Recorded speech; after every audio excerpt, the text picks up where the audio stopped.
ఒక వారం రోజుల కిందట మాజీ శాసనసభ్యులు మాజీ సివిల్ సప్లైస్ కార్పొరేషన్ అధ్యక్షులు సోదరులు పెద్ది సుదర్శన్ రెడ్డి గారు కూడా ఈ ఆరోపణలను ఆధారాలతో నిర్దిష్టంగా మళ్ళీ తిరిగి వారం రోజుల కిందట వారు కూడా మరొక పత్రికా సమావేశాన్ని నిర్వహించడం జరిగింది. ప్రభుత్వం ఇప్పటి వరకు ముఖ్యంగా ప్రభుత్వంలో ఉండే బాధ్యులు గౌరవ మంత్రి ఉత్తమ్ కుమార్ రెడ్డి కానీ లేదా ముఖ్యమంత్రి రేవంత్ రెడ్డి కానీ ఈ రోజు వరకు ఈ కుంభకోణం మీద కనీసం పెదవులు విప్పడం లేదు, కనీసం ఒక్క మాట మాట్లాడడానికి కూడా ఇష్టపడడం లేదు, ఒక్క ప్రశ్నకు కూడా ఇంతవరకు సమాధానం చెప్పలేదు. ఇవాళ బీఆర్ఎస్ పార్టీ తరఫున మేము నిర్దిష్టమైన ఆధారాలతో సహా ఇవన్నీ కూడా మీ ముందు బయట పెడతా ఉన్నాము. మేము కొన్ని డిమాండ్లు కూడా చేయబోతా ఉన్నాము. మేము మొదటి నుంచి చెప్తా వచ్చింది ఒకటే, కాంగ్రెస్ అంటేనే మరి బీఆర్ఎస్ అంటే స్కీములు, కాంగ్రెస్ అంటే స్కాములు. నిజానికి కాంగ్రెస్ అంటేనే స్కామ్ గ్రేస్ అని పిలుస్తారు. కుంభకోణాల కుంభమేళ జరుగుతుంది తెలంగాణలో ఈ కాంగ్రెస్ వస్తే అనే మాట మేము ఎన్నికల ముందు 6 నెలల ముందే చెప్పడం జరిగింది. ఇవాళ కాంగ్రెస్ పార్టీ పెద్దలు ముఖ్యంగా ఈ రాష్ట్రంలో ఒకటే ఫిలాసఫీ పెట్టుకున్నారు, గల్లీ మే లూటో ఢిల్లీ మే బాంటో. ఇక్కడ దోచుకో, గల్లీలో దోచుకో, ఢిల్లీలో అక్కడ ఉండే కాంగ్రెస్ పెద్దలకు అక్కడ ఉండే వారికి మరి అందులో ఎందుకంటే సామంతరాజులు కప్పాలు కట్టాలి కాబట్టి ఇక్కడ నుంచి అక్కడ వరకు వారు పంపకాలు సూట్ కేసులు మోయడం ఇవన్నిట్లో బిజీగా ఉన్నారు. ఇవాళ ఏది వదలట్లేదు వీళ్ళు.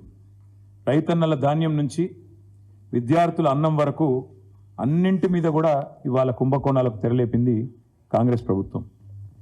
ఈ 2 కుంభకోణాలు కలిపి నేను మొత్తం వివరంగా చెప్తాను.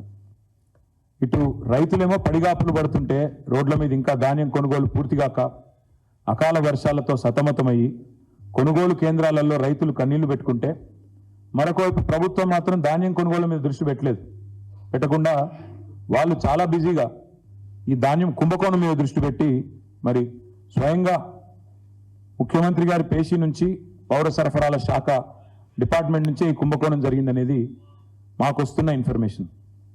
ప్రభుత్వ ఖజానాకు గండి కొట్టడం, కొంతమంది కాంట్రాక్టర్లకు దోచిపెట్టడం, వాళ్ళు వీళ్ళు కలిసి చీకటి దందా చేసి ఒక 1000 కోట్ల రూపాయల కుంభకోణం ఈరోజు నేను నిర్దిష్టంగా చేస్తున్న ఆరోపణ. ఇప్పటికే రాష్ట్రంలో బి ట్యాక్స్ అని, ఆర్ ట్యాక్స్ అని, ఆర్ఆర్ ట్యాక్స్ అని, యూ ట్యాక్స్ అని రకరకాలుగా ట్యాక్స్ల గురించి వింటా ఉన్నాం, అన్అఫీషియల్ ట్యాక్స్ల గురించి వింటా ఉన్నాం. ఈరోజు ఈ స్కామ్లో మాత్రం కేవలం ఇక్కడ తెలంగాణలోని కాంగ్రెస్ పెద్దలకే కాకుండా ఢిల్లీ పెద్దల దాకా కూడా మరి హస్తం ఉందని చెప్పి మాకున్న సమాచారం. ఇప్పుడు మీకు 2 భాగాలుగా నేను చెప్పాలి. ఈ ప్రభుత్వం ఎట్లా ఉందంటే వ్యవహారము, 2 లక్షల రూపాయల రుణమాఫీ చేసే తెలివి లేదు. మహిళలకు 100 రోజుల్లోనే అన్నీ ఇస్తాం, 6 గ్యారంటీల్లో అన్ని 100 రోజులు అమలు చేస్తామని పొంకనాలు కొట్టింది ఇదే ప్రభుత్వం. మొదటి రోజే 2 లక్షల రూపాయలు రైతన్నులకు రుణమాఫీ చేస్తామని డైలాగులు కొట్టింది, ఉదరగొట్టింది ఇదే ప్రభుత్వం, ఈ ముఖ్యమంత్రి రేవంత్ రెడ్డి. మహిళలకు 100 రోజుల్లోనే నెలకు 2500, 1,67,00,000 మంది 18 ఏళ్ళు నిండిన ఆడబిడ్డలు ఉన్నారు, వారందరికీ ఇస్తామన్నారు.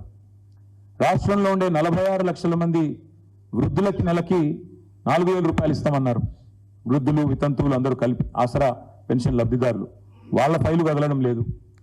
రైతులకు రైతు భరోసా అన్నారు, నెలకు 15,000 అన్నారు, ఆ ఫైలు కూడా కదలట్లేదు, దమ్ము లేదు. సంక్షేమ పథకాలతో ప్రభుత్వం ఏదైతే మాట ఇచ్చిందో ప్రజల జేబులు నింపే పని చేతనైతే లేదు. కానీ కాంగ్రెస్ పెద్దలు మాత్రం తమ జేబులు నింపుకోవడంలో మాత్రం చాలా బిజీగా ఉన్నారు. ఈ మొత్తం స్కామ్ని అర్థం చేసుకోవాలంటే 2 భాగాలుగా మీకు చెప్పాలి. మొదటి భాగం ఏంటి అంటే 35 లక్షల మెట్రిక్ టన్నుల ధాన్యం సేకరణ కోసం పిలిచిన గ్లోబల్ టెండర్లు ఏవైతున్నాయో దాని వెనకాల జరిగింది దాదాపుగా 700 నుంచి 750 కోట్ల స్కాము. ఒకవైపు 35 లక్షల టన్నుల ధాన్యం సేకరణ కోసం పిలిచిన గ్లోబల్ టెండర్లు, అది మొదటి స్కామ్. రెండవది మధ్యాహ్న భోజన పథకం కోసం పిల్లలు తినే మధ్యాహ్న భోజనం బల్లల్లో, దానికోసం 2,20,000 మెట్రిక్ టన్నుల సన్న బియ్యం కొనుగోళ్ల పేరిట జరిగింది రెండో స్కామ్. దాని విలువ ఒక 300 కోట్లు. 2 కలిపితే 1,011 కోట్ల కుంభకోణం, 1,100 కోట్ల కుంభకోణానికి తెరలేపింది కాంగ్రెస్ సర్కార్. ఒక మాట మొదటి స్కామ్ గురించి 700 కోట్ల కుంభకోణం గురించి మీకు వివరంగా చెప్పే ప్రయత్నం చేస్తాను. మిల్లర్ల దగ్గర 35 లక్షల మెట్రిక్ టన్నుల ధాన్యాన్ని ఏదైతే సేకరించినామో మా ప్రభుత్వం ఉన్నప్పుడు దాన్ని విక్రయించేందుకు 3 నెలల కిందట రాష్ట్ర ప్రభుత్వ ఆదేశాలతో పౌర సరఫరాల శాఖ సివిల్ సప్లైస్ కార్పొరేషన్ గ్లోబల్ టెండర్ల కహానికి తెరలేపింది. ఇది మేము మా ప్రభుత్వం ఉన్నప్పుడు దాదాపు 7,000 కోట్ల విలువ చేసే ధాన్యం నిల్వల మీద ఈ ప్రభుత్వం కన్నేసింది. అధికారంలోకి వచ్చి 50 రోజులు కాకముందే ఈ దోపిడీకి తెరలేపి జనవరి 25 నాడు కమిటీ వేసేది జనవరి 25, మార్గదర్శకాలు గైడ్ లైన్స్ ఇచ్చేది అదే రోజు, టెండర్లు పిలవడం కూడా అదే రోజు. ఎంత వేగంగా, ఎంత వాయువేగంగా, జెట్ స్పీడ్తో ఏ పని కాదు ప్రభుత్వంలో. నెలకు 2,500 మహిళలకు ఇవ్వడానికి టైం లేదు, ఇంత వేగం కనబడదు. 4,000 పెద్ద మనుషులకు ఇవ్వడానికి ఆసరా పెన్షన్లు కనబడదు. రైతులకు రుణమాఫీ చేయడానికి ఈ స్పీడ్ లేదు. కానీ ఈ గ్లోబల్ టెండర్ల కోసం మాత్రం జనవరి 25 రోజే కమిటీ, జనవరి 25 రోజే గైడ్ లైన్స్, జనవరి 25 రోజే అదేవిధంగా టెండర్లు కూడా వెంటనే పిలిచినారు. ఇంకా విచిత్రం ఏంటంటే మిల్లర్లు, రాష్ట్రంలో ఉండే రైస్ మిల్లర్లు వాళ్ళు స్వయంగా కన్సెంట్ ఇచ్చినారు.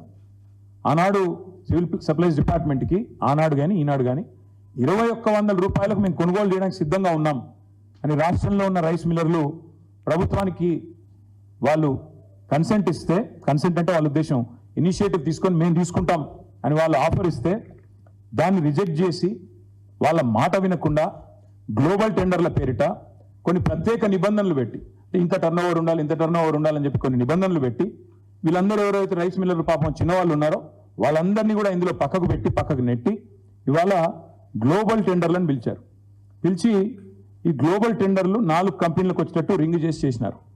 కేంద్రీయ Bandar, LG industries, Hindustan company, నాకాఫ్ అనే 4 సంస్థలు దక్కించుకున్నాయి. ఇక్కడ విచిత్రమైన విషయం ఒకటి, 2023 సంవత్సరంలో ఇదే రాష్ట్ర ప్రభుత్వం ఆనాడు అంటే మా గవర్నమెంట్ ఉన్నప్పుడు గురుకులాలలో మరి ఈ కేంద్రీయ బండార్ అనే సంస్థ ఆనాడు ఆశించిన విధంగా వీళ్ళు పనిచేయలేదు, కాంట్రాక్ట్ దక్కించుకున్న తర్వాత వీళ్ళు సరిగా పనిచేయలేదు కాబట్టి ఈ కేంద్రీయ బండార్ అనే సంస్థను బ్లాక్ లిస్ట్ చేసినాం. టెండర్లలో భవిష్యత్తులో పాల్గొనడానికి వీలు లేదు అని వారిని బ్లాక్ లిస్ట్ చేసింది రాష్ట్ర ప్రభుత్వం. కేంద్రీయ బండార్.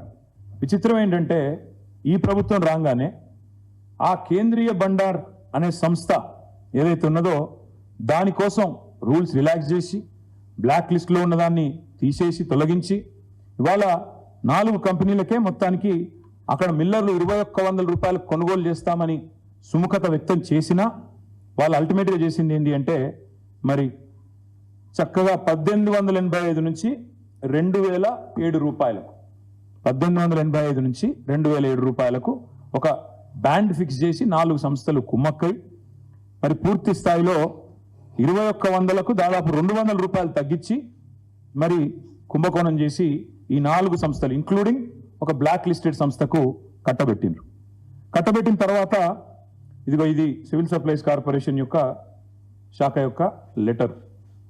తర్వాత మన కాంట్రాక్ట్ పొందిన సంస్థలకు పెట్టిన కండిషన్ ఏంటంటే 90 డేస్లో 90 రోజుల్లో ఈ 35 లాక్ మెట్రిక్ టన్స్ని లిఫ్ట్ చేయాలి, ప్రభుత్వానికి 7,500 కోట్ల రూపాయల డబ్బులు కట్టాలి. ఇక్కడ విచిత్రం, చాలా విచిత్రం. ఈ నాలుగు సంస్థలు ఏవైతే గ్లోబల్ టెండర్స్లో పార్టిసిపేట్ చేసి దక్కించుకున్నాయో వాళ్ళ యొక్క విధి విధానాలు, ఆ గైడ్ లైన్స్ ప్రకారం, టెండర్ ప్రకారం విధి విధానం ఏంటంటే కేవలం ఆ ప్యాడీని లిఫ్ట్ చేయాలి అంతే. అంతవరకు వాళ్ళు ఏ లావాదేవీలో కానీ ఇంకో దానిలో కానీ ఇన్వాల్వ్ కావడానికి లేదు. కానీ ఈ నాకాఫ్ అనే సంస్థ చేసింది ఏంటంటే వాళ్ళు చేయవలసింది కేవలం 90 డేస్లో paddy 35 lakh metric tons paddy lift చేసి 7,500 కోట్లు ప్రభుత్వానికి కట్టాలి. వీళ్ళు ఏం చేస్తున్నారు? మిల్లర్లతో నేరుగా ఆర్థికపరమైన లావాదేవీలు, మనీ లాండరింగ్కి పాల్పడ్డారు. ఈ 4 సంస్థలు మనీ లాండరింగ్కి పాల్పడి ఆ రైస్ మిల్లర్లను బెదిరిస్తూ ఇవాళ గోదాముల్లో ఉన్న ధాన్యాన్ని తీసుకొని పోకుండా ఇది వాళ్ళు లావాదేవీలు పాల్పడ్డారనడానికి ఇక వాళ్ళ డైరెక్ట్గా వాళ్ళ కరెస్పాండెన్స్ నాకాఫ్ ఎండి విసిఎన్ మేనేజింగ్ డైరెక్టర్ ఆయన చేస్తున్న లావాదేవీలు ఏమని, సారీ స్టేట్ మేనేజర్ డైరెక్ట్గా ఫలానా సంస్థలు ఇన్ని డబ్బులు అంటూ ఆయన వాళ్ళకు జరిపిన లావాదేవీల యొక్క మరి డీటెయిల్స్ ఇక్కడ ఉన్నాయి. ఇందులో విచిత్రమైన విషయం, వీళ్ళు పాడిందేమో టెండర్ వేసిందేమో 1885 నుంచి 2007 రూపాయలకి. కానీ వీళ్ళు ఏం చేస్తున్నారు, క్వింటాల్కి 2230 రూపాయలు మీరు చెల్లించాల్సిందే అని చెప్పి రాష్ట్రంలో ఉన్న 4000 మంది రైస్ మిల్లర్లను ఈ కాంట్రాక్ట్ సంస్థలు 4 ఏవైతే గ్లోబల్ టెండర్ దక్కించుకున్నాయో బ్లాక్మెయిల్ చేస్తూ ఉన్నాయి. ఎందుకు చేయాలా, మీకు ఎందుకు ఇవ్వాలా 2230 అంటే వాళ్ళు చెప్పే కారణాలు చాలా విచిత్రంగా ఉంది. ఒకటి, జలసౌధలో ఒక మీటింగ్ జరిగింది, ఉత్తమ్ కుమార్ రెడ్డి గారి నేతృత్వంలో లేదా వాళ్ళ శాఖ నేతృత్వంలో ఒక మీటింగ్ జరిగింది. అందులో అనధికారికంగా ఒక MOU కుదుర్చుకున్నారంట. ఏమని, ఇక్కడ 2007 రూపాయలకి వేసినా 1885 నుంచి 2007 రూపాయలకే కోట్ చేసినా ఇంకొక 223 రూపాయలు ఎక్కువ ఖర్చు, ఎక్కువ డబ్బులు ఇవ్వాల్సిందే. ఎందుకంటే సీఎం పేషికి ఖర్చు అయింది, ఢిల్లీకి పోవాలి, ఎలక్షన్స్ ఉన్నాయి, కాబట్టి క్వింటాలకు 150 రూపాయల నుంచి 223 రూపాయలు అదనంగా చెల్లించి తీరాలే అని ఒత్తిడి చేస్తూ, మీరు ఒకవేళ కనుక సహకరించకపోతే మీ మీద విజిలెన్స్ దాడులు జరుగుతాయి, GST దాడులు జరుగుతాయంటూ ఇవాళ రాష్ట్రంలోని రైస్ మిల్లర్లను ఈ 4 సంస్థలు మరి భయభ్రాంతులకు గురి చేస్తూ ఉన్నారు. ఇంకొక బంపర్ ఆఫర్ కూడా ఇస్తున్నారు. మీరు కనుక మేము చెప్పినట్టు క్వింటాల్కు 223 రూపాయలు ఎక్స్ట్రా ఇస్తే మేము ధాన్యం లిఫ్ట్ చేయకపోయినా చేసినట్టు మేము కాగితాలు సృష్టిస్తాం, మేము చూసుకుంటాం అని చెప్పి వాళ్ళు క్లియరెన్స్ కూడా ఇస్తామని చెప్పి బంపర్ ఆఫర్లు ఇస్తూ ఉన్నారు ఈ 4 సంస్థలు. అంటే అక్కడ ధాన్యం లేకపోయినా ఉన్నట్టుగా మేము క్లియరెన్స్ ఇస్తాం, లిఫ్ట్ చేయకపోయినా చేసినట్టు మేము చూపెడతాం, మీరు చేయవలసిందల్లా క్వింటాల్కి 223 రూపాయలు అదనంగా మీరు మాకు ఇవ్వాలి అని చెప్పి మనీ ట్రాన్స్ఫర్ కోసం మిల్లర్ల మీద ఇలా పెద్ద ఎత్తున మరి ఒత్తిడి తెచ్చి భారీ స్థాయిలో నగదు బదిలీ ఇవాళ జరిగిందనేది మాకున్న సమాచారం, మాకుండే మిల్లర్ ఫ్రెండ్స్ కానీ ఇతరత్ర కానీ.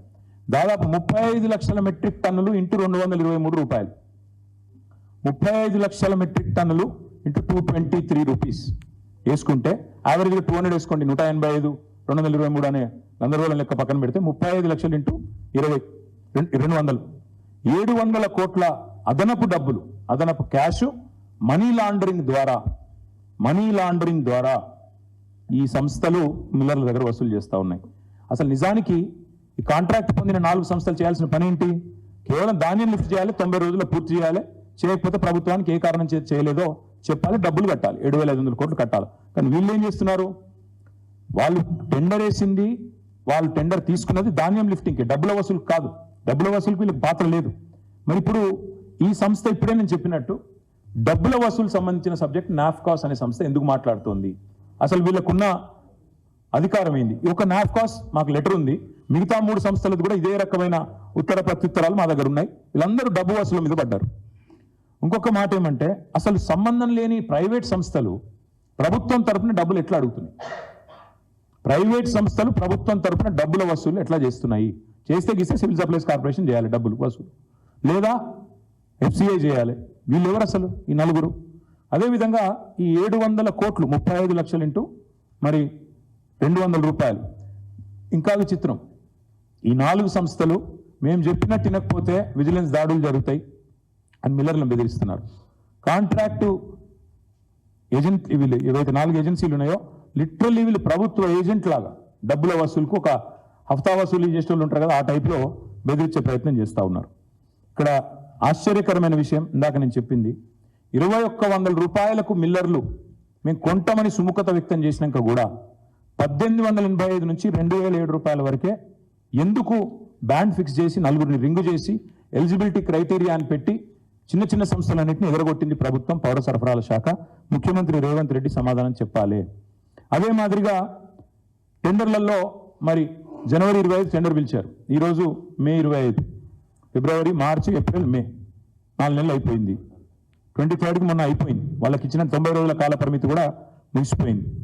3 నెలల్లో 90 రోజుల్లో మిల్లులన్నీ ఖాళీ చేయాలనే నిబంధన ఉంది. ఎందుకంటే నెక్స్ట్ సీజన్ వస్తుంది, ప్రొక్యూర్మెంట్ చేయాలి, ఆడ ఖాళీ లేకపోతే మరి పికప్ చేయరాదు, స్టాక్ పికప్ చేయరాదు, అక్కడ స్టాక్ చేయరాదు.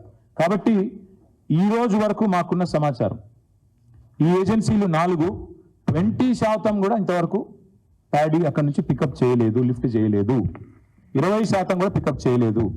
మరి 90 రోజులు పూర్తయినా డబ్బులు చెల్లించలేదు, స్టాక్ లిఫ్ట్ చేయలేదు. దీని వెనకాల ఏం జరుగుతోంది? మరి మిల్లర్లను బెదిరించడంలో బిజీగా ఉన్నట్టున్నారు. మరి డెడ్ లైన్ అయిపోయింది. డెడ్ లైన్ అయిపోయిన తర్వాత మరి ప్రభుత్వం ఏం చేయాలా? నిబంధనల ప్రకారం ఒకవేళ వాళ్ళు చెప్పిన ప్రకారం కనుక ఆనర్ చేయకపోతే వెంటనే కాంట్రాక్టర్ల మీద చర్యలు తీసుకోవాలి, బ్లాక్ లిస్ట్లో పెట్టాలి. కానీ ప్రభుత్వం ఏం చేస్తోంది? ఇంకా వాళ్ళకి రావాల్సిన 700 కోట్లు రాలేదు కాబట్టి చేతికి మొత్తంగా ఇవాళ ఎక్స్టెన్షన్ చేసే ప్రయత్నంలో ఉన్నారు. ఎందుకు? మిల్లర్లను మరింత బెదిరియాలి. ఎలక్షన్స్ అయిపోయినాయి, ఇంకా లిఫ్ట్ చేయకుండా ఇంకా మిల్లర్లను మళ్ళీ బెదిరించి నెక్స్ట్ సీజన్ పెట్టి మెడ మీద కత్తి పెట్టి మీరు అకాల వర్షాలు ఇప్పటికే పడుతున్నాయి, మీరు వెంటనే డబ్బులు కట్టకపోతే మీ తాట తీస్తాం, మీ లైసెన్స్ క్యాన్సిల్ చేస్తాం అని మిల్లర్లను బెదిరించి ఇవాళ రైతుల కోసం మాట్లాడుతున్నట్టు నటించి ఇవాళ అదనంగా డబ్బులు వసూలు చేసే చక్కర్లో ఉన్నారు. వాస్తవంగా జరగాల్సింది ఏంటి? కాంట్రాక్ట్ ఏజెన్సీలు ఏవైతే 90 రోజుల్లో లిఫ్ట్ చేస్తామన్నాయో అక్కడ మిల్లులలో లిఫ్ట్ చేస్తేనే స్థలం ఖాళీ అవుతుంది, ప్రభుత్వానికి డబ్బులు వస్తాయి, నెక్స్ట్ సీజన్ ప్రొక్యూర్మెంట్ సాఫీగా అవుతుంది.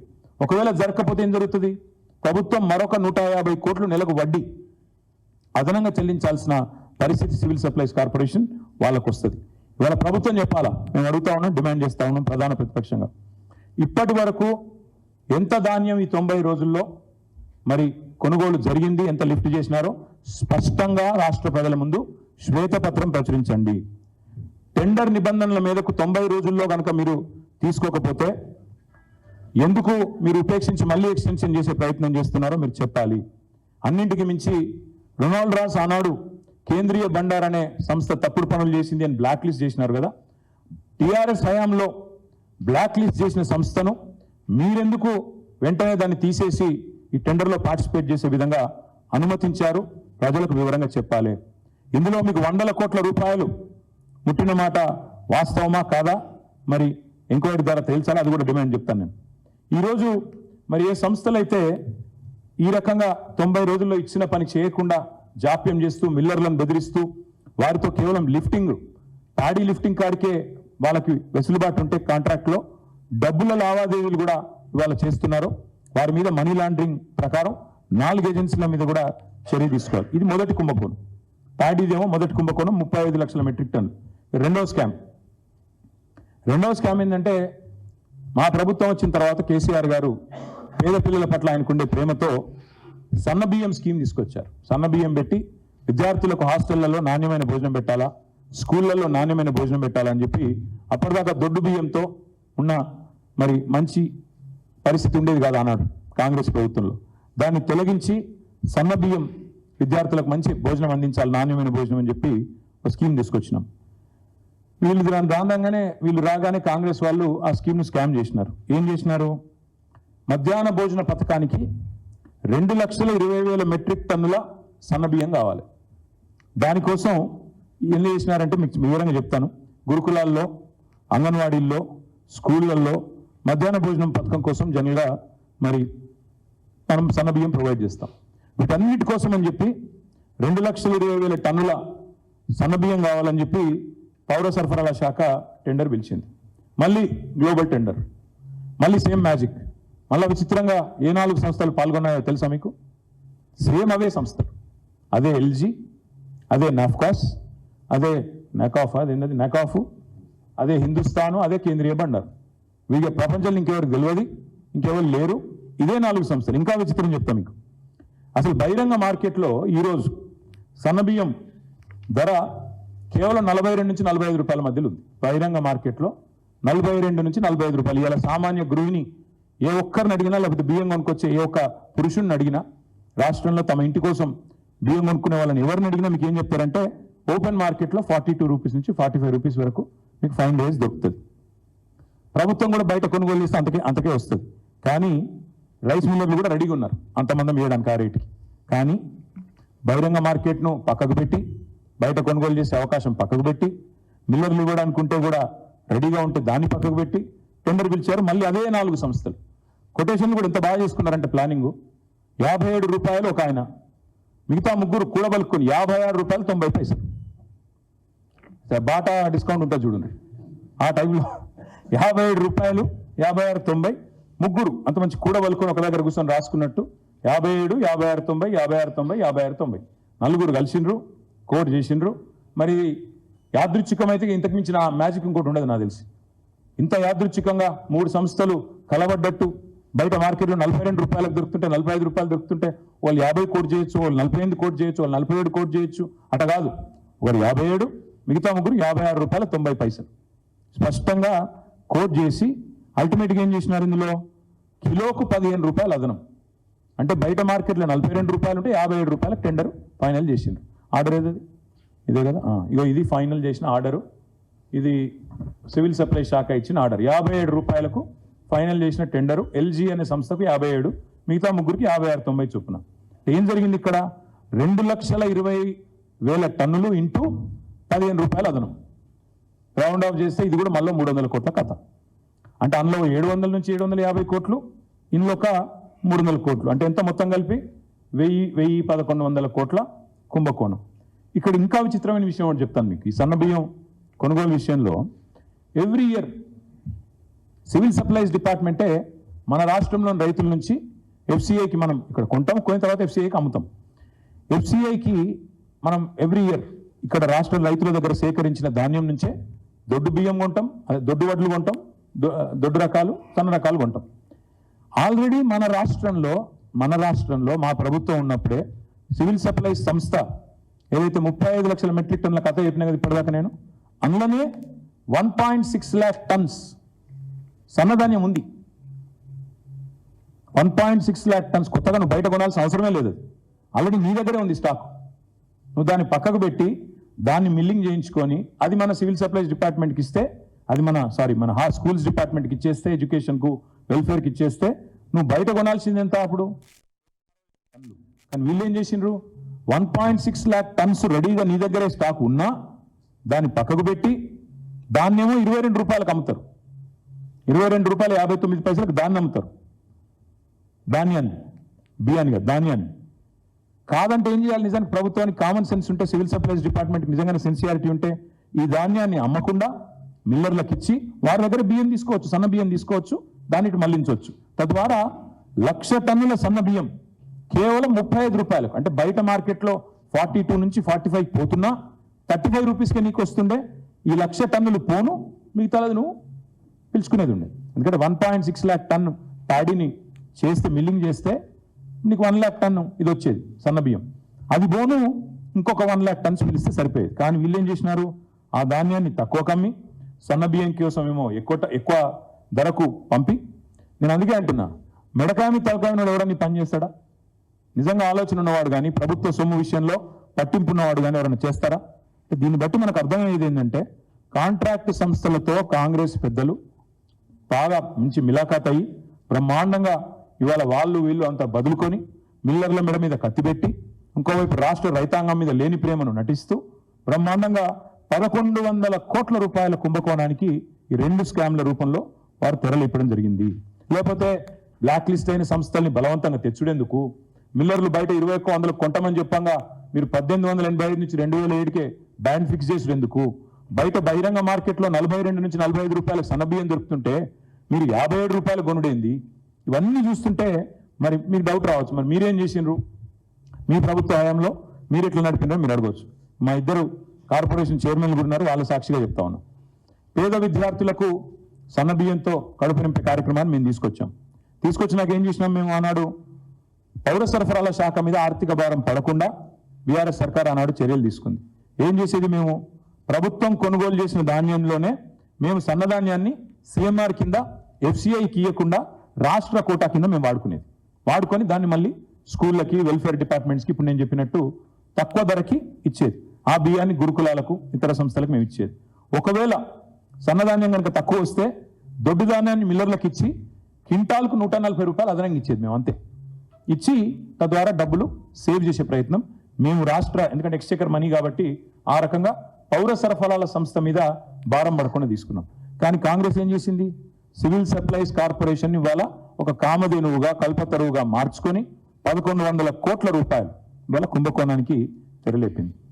ఈ విషయం మొత్తంలో మా అనుమానం అయితే ముఖ్యమంత్రి రేవంత్ రెడ్డి గారి కార్యాలయం ఆయన అనుమతి లేకుండా, ఎందుకంటే శివుడు ఆజ్ఞ లేనిది సీమ గుట్టదంటారు. ఇవాళ రేవంత్ రెడ్డి పాత్ర లేనిది, రేవంత్ రెడ్డి ఆజ్ఞ లేనిది ఉత్తమ్ కుమార్ రెడ్డి గారు అదో చేస్తారని నేనైతే అనుకోను. తప్పకుండా మరి ఢిల్లీ పెద్దల నుంచి, రాష్ట్ర ముఖ్యమంత్రి నుంచి, పౌర సరఫరాల శాఖ దాకా అందరి పాత్ర కూడా ఇందులో ఉంది. ఇందులో అనుమానం ఏమీ లేదు. ఎందుకంటే బహిరంగ మార్కెట్ 42 రూపాయలు దొరికేదని 50 రూపాయలు కొన్నారంటేనే దాని వెనక మతలబ్ ఏదో ఉందనేది ఎవరికైనా కూడా అర్థమవుతుంది. ఇంకా ఇలా అన్నిటికన్నా విచిత్రమైన విషయం ఏంటంటే ఈ మొత్తం వ్యవహారంలో బీజేపీ వాళ్ళ పాత్ర ఇంకా విడ్డూరంగా ఉంది. అసలు గవర్నమెంట్ ఆఫ్ ఇండియా వల్ల బీజేపీ నడుపుతోంది. ఎఫ్సిఐ అనేది గవర్నమెంట్ ఆఫ్ ఇండియా సంస్థ. ఎంఎస్పీ నిర్ధారించేది వాళ్ళే, అల్టిమేట్గా సివిల్ సప్లైస్ కార్పొరేషన్ నుంచి కొనుగోలు చేసేది వారే, అన్ని చేసేది వారే. చాలా వాళ్ళ వాదన, వాళ్ళ వ్యవహారము చాలా అనుమానాస్పదంగా ఉంది. ఈ వ్యవహారం మొత్తం ఎఫ్సిఐ ఆధీనంలోనే ఉంది. ఫుడ్ కార్పొరేషన్ ఆఫ్ ఇండియా పూర్తి అధికారం ఉంది ఫుడ్ కార్పొరేషన్ ఆఫ్ ఇండియా. ఎందుకంటే అల్టిమేట్గా వాళ్ళే కదా కొనుగోలు చేసేది, వాళ్ళే సివిల్ సప్లైస్ కార్పొరేషన్కు ధాన్యం తీసుకొని డబ్బులు ఇచ్చేది ఎఫ్సిఐ. ఎంత మొత్తం లావాదేవీల ఆడిటింగు, మానిటరింగు, ఎంఎస్పి ఫిక్సేషను మొత్తం చేసేది FCI. Central food consumer department government of ఇండియాలో ఏజెన్సీ ఎఫ్సిఐ. మరి ఈరోజు ఎంఎస్పి ఆపరేషన్స్ అన్నీ కూడా ఆ సంస్థ కిందే ఉంటాయి. ఇక్కడ విచిత్రం ఏంటంటే వాళ్ళ పార్టీ శాసనసభ పక్ష నేతనేమో ఇక్కడ గొంతు దించుకుంటున్నాడు. ఏదో తప్పు జరిగిపోయింది, కుంభకోణం జరిగిపోయిందని 15 రోజుల నుంచి మొత్తుకుంటున్నాడు ఆయన. కానీ ఎఫ్సిఐ ఇంతవరకు నిమ్మకు నీరెత్తినట్టుంది. ఇంతవరకు ఒక మాట కానీ పలుకు కానీ డబ్బులు తాను కట్టే విషయం కూడా మరి ఇంతవరకు తనకు పట్టనట్టుగా సొంత పార్టీ నేతలు ఇక్కడ గొంతు దించుకుంటున్నా కేంద్ర ప్రభుత్వ స్పందన లేదు అంటే ఇందులో ఏదో ఉంది మతలబ్ అనేది మేము కూడా అనుకుంటా ఉన్నాం.